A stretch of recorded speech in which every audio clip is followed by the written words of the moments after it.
Concept of intrinsic value and it's use in amalgamation.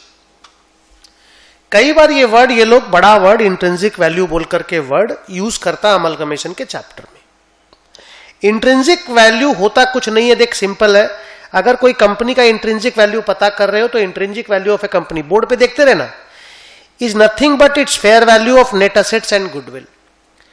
NATO निकालते हो ना, asset को जोड़ करके लायबिलिटी माइनस करके उसमें गुडविल ऐड कर दो, सर पीसी बन जाता है। हाँ तो बोल दो वेंडर कंपनी का पीसी बन जाता है ये, provided all assets and liabilities are taken over. But purchasing company का भी इंट्रिंसिक वैल्यू निकलता है। सर क्यों, काम क्या है, मैं थोड़ा देर के बाद में बताऊंगा।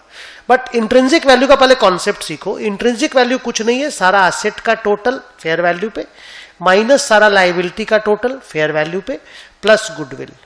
This total is called intrinsic value of the company. आगे,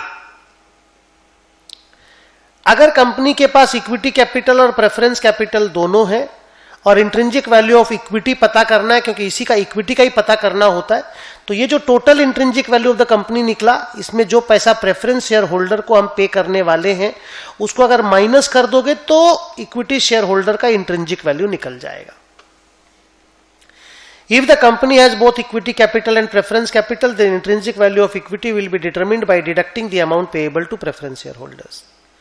सी नंबर देखो, अगर intrinsic value of equity share holder मिल गया, उसको अगर नंबर ऑफ इक्विटी शेयर से डिवाइड कर दोगे तो आपको एक इक्विटी शेयर का इंट्रिंसिक वैल्यू मिल जाएगा। यहाँ ठीक से लिखा हुआ नहीं है। Intrinsic value of one equity share is equal to intrinsic value of equity share holder. अगर इक्विटी शेयर होल्डर और प्रेफरेंस शेयर होल्डर अलग नहीं है तो फिर intrinsic value of the company divided by total number of equity share, जो normal concept है। आगे, if it is decided that purchasing company will issue its equity shares on the basis of intrinsic value, then issue price will be intrinsic value. या बोल दो issue price will be the fair value will be the intrinsic value. Sir मतलब नहीं समझे, मतलब मैं समझाता हूं।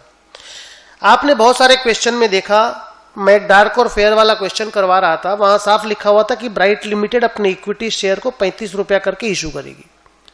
मान लो 35 रुपया दिया हुआ नहीं रहता, उसकी जगह लिखा रहता इंट्रिंसिक वैल्यू पे इशू करेगी,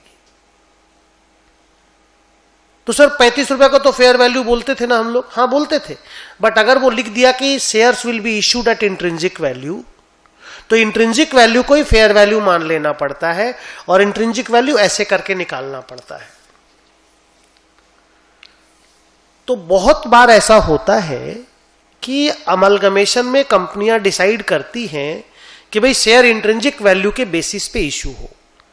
तो अगर वेंडर कंपनी को मान लो 12 लाख रुपया देना है टोटल पीसी का और खाली इक्विटी शेयर होल्डर लोग हैं, तो 12 लाख रुपया हम लोग अपना इक्विटी शेयर दे के वेंडर कंपनी को सेटिस्फाई करेंगे।